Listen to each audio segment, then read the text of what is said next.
You're listening to Convenience Matters, brought to you by NACS. Whether it's for food, fuel, drinks, or snacks, about half the U.S. population shops at a convenience store every day.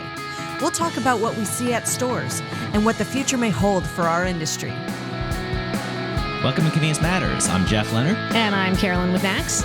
And today we're just basically going to solve a huge problem one step at a time.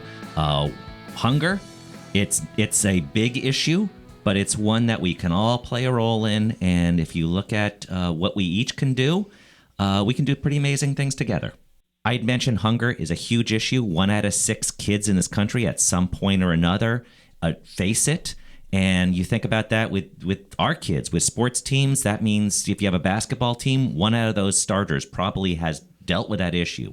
Volleyball, look at all those things. So it is something that when you break it down, it really does affect so many people in this country. So we're going to talk to people from Share Our Strength. Jill Davis, Senior Vice President of Corporate Partnerships. Clay Dunn, Chief Communications Officer. And let me start with you, Clay.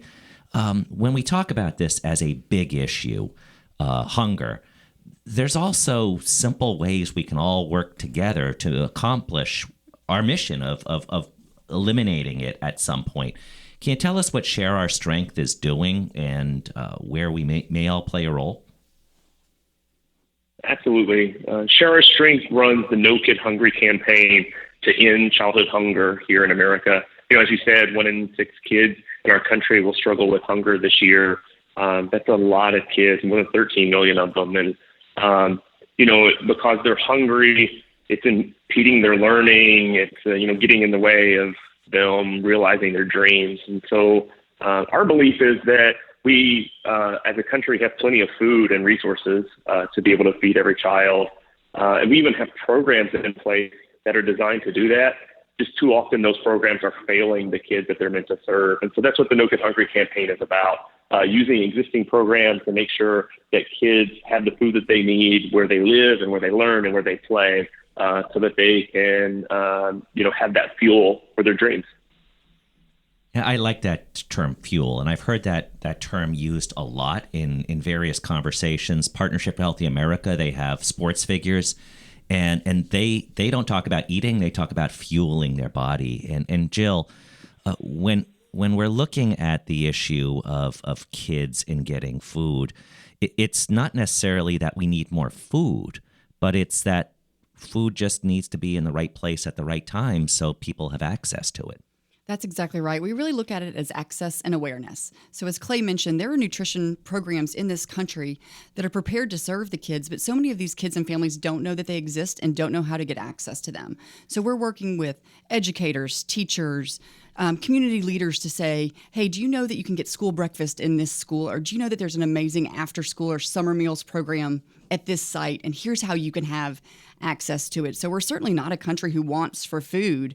It is an education and access issue, which is why we are so convinced this is a solvable problem and how everybody can really help to make sure that these kids understand where these meals can be served. You mentioned breakfast and that being a key. We all have heard that breakfast is the way to start your day. You'll fuel your body, you'll learn better, everything else. But I think that it's difficult because not everybody can go to school and get breakfast, or maybe this way the day is structured, the kids can't quite get to it. So I know you've done a lot of programs around access to breakfast and knowledge about it. Can you tell us a little bit about those? Absolutely. So we really are pioneering a program about breakfast in the classroom. So some of the breakfast models you've heard in years past were breakfast was served in the cafeteria and the student had to get there before the bell rang. And that's it's a tough obstacle for kids who are counting on the school bus or a parent to pick them up.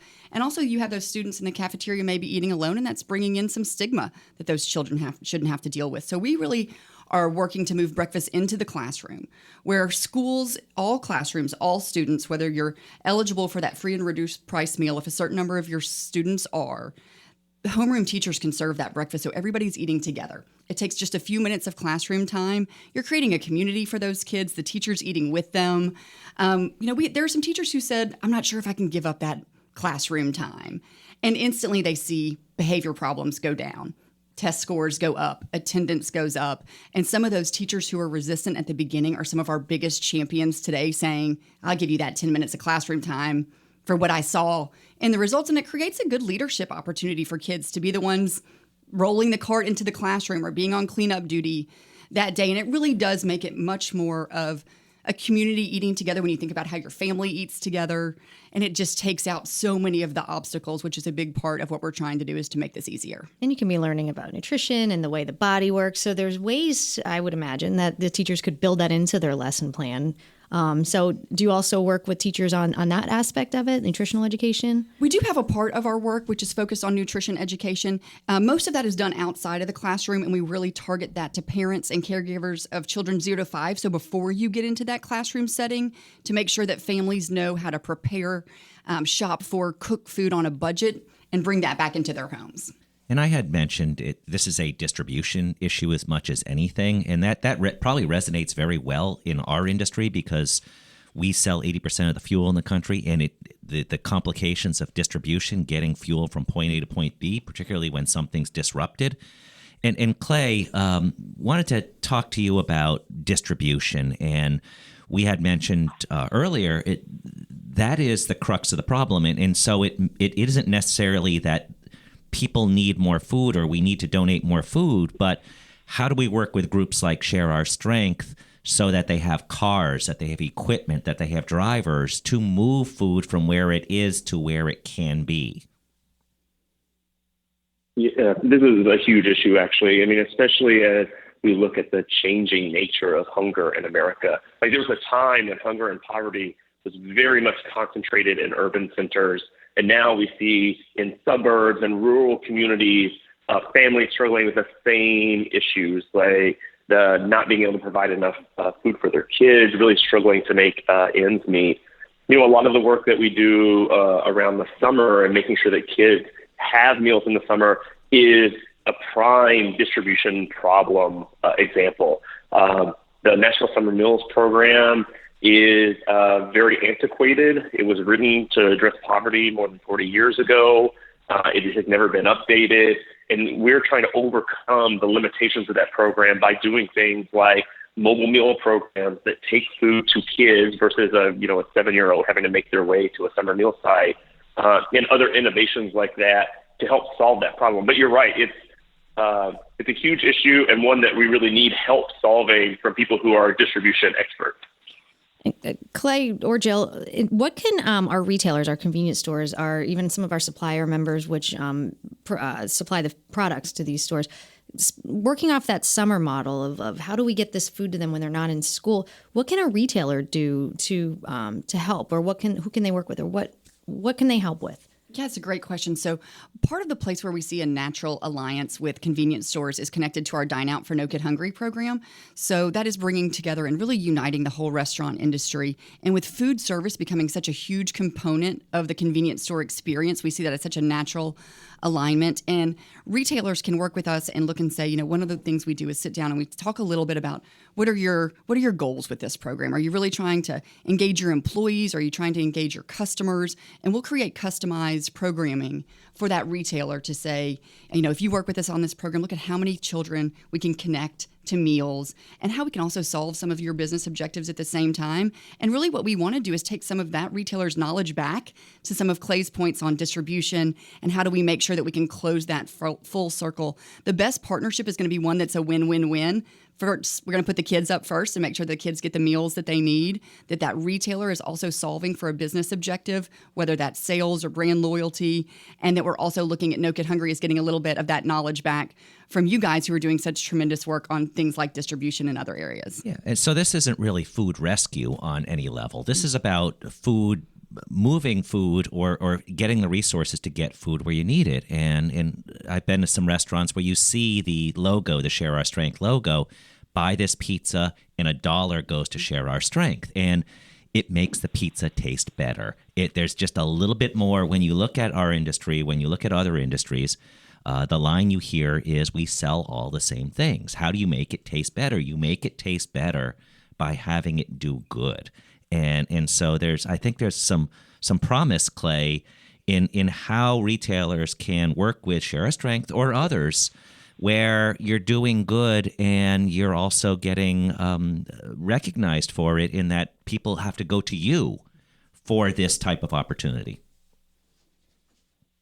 Right, absolutely. And, to add on to your earlier comment there, food rescue is very important. We work with a lot of food banks nationally, and at the same time, food rescue isn't how we're going to end hunger in this country. Like, we need to make sure that kids have access to reliable meals when they need them in places that they know and they trust. And, we want to work with all kinds of partners to make that the reality. So one of the things, or something that I think I've heard you say, both of you, is funding is important. You guys are experts on getting the food, getting it where it needs to go, getting it to the kids that need it most. So, like you said with the Dine Out, say it again. Dine Out for No Kids. I'm sorry. Thank you. It's raising money. Is that one of the most important cornerstones of this program that a retailer can get involved with, is helping to raise that money? A big part of it certainly is raising money for us, but that is so connected to raising awareness. Because what that also does is, at the very same time when somebody says, if you order this pizza, $1 will go to No Kid Hungry, somebody's telling you that hunger exists in this country. And so many people still don't understand that hunger exists in this country. So we really see that as a combined level of importance, that the funding allows us to fill the gaps in making sure that the kids have, whether it's refrigeration systems in their classroom so that they can have breakfast, or some of the distribution places. We also have to make sure that our communities are educated that this is an issue. And that's where the retailer plays such an important role, because when you make that ask, you've instantly raised the education and awareness level of your customer too. And kids are really smart. My kids know logos to products. Like, they know the logo before. My one child knows the jingle before he even knows what the product does. But they know this, so the more they hear about it and the more they see it, their education and their awareness, they might not have an idea that some of their classmates are even struggling or worse with hunger issues. So I think that beyond just the customers or the retailers, I think the kids just learning and then destigmatizing that for them. So it's just normal. It's just something you're going to help your friend. That's right. Yeah. And when you think about teenagers, and I have two of them, from the moment they come home, they eat. And they snack, and then they have a meal. And then after the meal, they snack until they put down their phone and go to bed. So that's what we're used to, and that's what teens, they require more food. But there are people in this country where their last meal is whatever they had for lunch at school.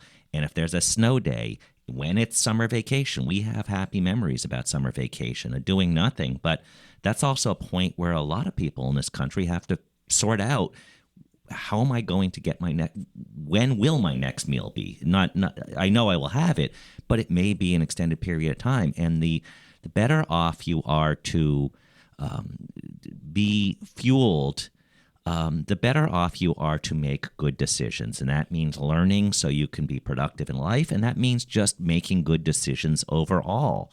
So when you look at this, I'll start with Clay on this one. Do you have any stories that you hear when you're out in the field where somebody you just know it's working because you've made an impact, and somebody told you something, or you see something that it just shows you that you're on the right path? Absolutely. I mean, we're so lucky to work with leaders and communities all over the country, and I had the privilege of being out in the field a lot with them and seeing the work firsthand, and even spending time with families who are impacted by the work. One that comes to mind, just because it's very recent, is Jill and I had an opportunity to spend some time with a principal from rural Virginia. At her school, we're funding the program that, especially in this rural portion of Virginia, it's a very high poverty school.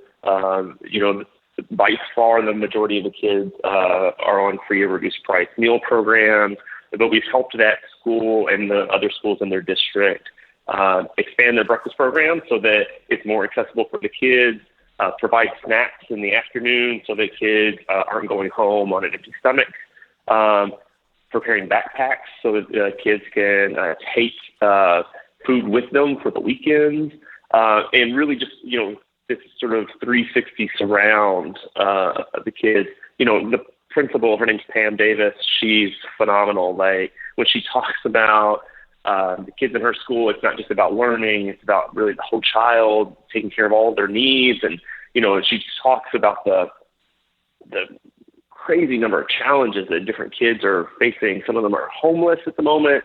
Their families are dealing with different issues. But when I hear her talk about the central role that food and having more reliable access to food is now playing in her kids' lives, and the difference that she's seeing it make in the school, to me, it's a great example of where a school is embracing these programs in a bigger way and seeing so many positive benefits throughout their environment. How about you, Jill? Yeah, similarly to Clay, I've had some amazing experiences to talk with some of the teachers and educators and families that we serve. And I often think about, I have 2 young nieces, and I was in one of our schools in Nevada, just talking to some of the kids after some of the meal services. And I saw one of the kids in the corner was playing with these little Shopkin toys, which as a non-parent, I didn't know what they were, but apparently they're the rage. And my nieces have them. And so I just instantly thought that could be my niece in the corner playing with toys and needing a meal. And so she was kind of sitting by herself, and I went and talked to her a little bit about, what are you doing here today? And she said, I come here because these teachers are my best friends, because these teachers make sure I have food. And it was an instant connection and a moment for me when I thought, that's not something a child should ever have to worry about. But I love being on the other side of this, where she knows she's got a solution. She knew where to go. She knew which teachers' classrooms to be in to make sure she was getting that food. And it was just such a relatable moment to me. And later I had the chance to talk to one of her teachers, and she said, we are certainly not her best friends. She's talking to all the kids in this classroom, but she understands that we provide something where there's a gap in her life. And it was just such an important moment for me. And it's one that I've taken to a lot of our partners and said, the reason that this child has this best friend in her teacher that's providing you meals is because what you guys are doing for us and for the No Kid Hungry campaign. And it was just a great moment for me to be able to take that back to so many of the people that support us too. That's incredible. We hear stories from some of our retailers, and this is the main reason we wanted to share your story with our audience, because our retailers are in the fabric of every community. And you talk to the store managers, or the people who work in the stores, the cashiers, they know the people that are coming in and out every day. Some of those that in the more rural area know them so well. They know them by name. They know what they're ordering. They know what they're going to get in their coffee. They know everything, and they know those that are having trouble, or, there's some stores, we had someone on it was probably about a year ago, who pays it forward. They give each cashier a certain amount of money every month, and they're just allowed to use it however they want, whether someone can't pay for their meal that day, whether someone forgot their money in their car. But the point is that the retailers are there, and that's why I think this connection is key. And I love that we can hopefully make that connection for them to you guys, so that they can continue to build on that, especially some of those in the more communities that need it more. So one of the other things too is we've got a month coming up, not too soon today, but September is Hunger Awareness Month. Clay, do you want to tell us a little bit more about that? Yeah, absolutely. So every September is Hunger Awareness Month, and for us, we use it as an opportunity to really celebrate the work that we're doing across the country and the partners who are making it possible, but also engage consumers in big ways. One of our biggest activations is a sort of concentration of our Dine Out for No Kid Hungry, where more than 10,000 restaurant locations across the country will all be doing programs. Lots of different kinds of organizations are a part of that Dine Out. And that's, a really huge and critical time for us, because it not only brings a lot of awareness to the issue, but also helps us raise really critical funds that we can use year round to fuel this work. And school starts in September, so you're starting off on the right foot. And you also start some behavioral patterns, too. That's why a lot of stores do coffee promotions, et cetera, because after a summer off of irregular type patterns, September, you sort of lock into some things. So the idea of thinking about September right now, where we're still in the spring, I think is important. And also just stressing that you hear it at NACS show speeches, you hear it elsewhere. We say C-store doesn't just stand for convenience store, it stands for community store. We are in every community. We're in Nevada. We're in rural Virginia. We're in all those other places in between. And when I think back to my childhood, I went to the convenience store. And it was probably for baseball cards or something like that. But I didn't go to a grocery store. I didn't go dollar stores didn't exist. Yes, I'm that You're old. dating yourself, Jeff. Yes, I know. But that's where kids go. And so you probably can see that. The clerks, the employees do see that on a day-to-day basis. So it's a good opportunity to engage in the community. We give $1 billion a year to various charitable groups. There are a number that various folks look at. This is just an opportunity to tell a story about another way that you can help in your local community. And perhaps even get credit for it as you move forward and just telling that story about why we care about the community. And Jill, how can a retailer, a vendor, anyone who's listening, how can they get involved? Where should they go? So I would encourage you to go to nokidhungry.org and nokidhungry.org/dineout. There's some great information on how you can get involved today and what you can do in your community. And that's all part of our community toolkit that we also have online on the refresh page, which is convenience.org/community toolkit. Thank you, Jill. Thank you, Clay. And thank you for listening to Convenience Matters. Convenience Matters is brought to you by NACS and produced in conjunction with Human Factor Media. For more information, visit convenience.org.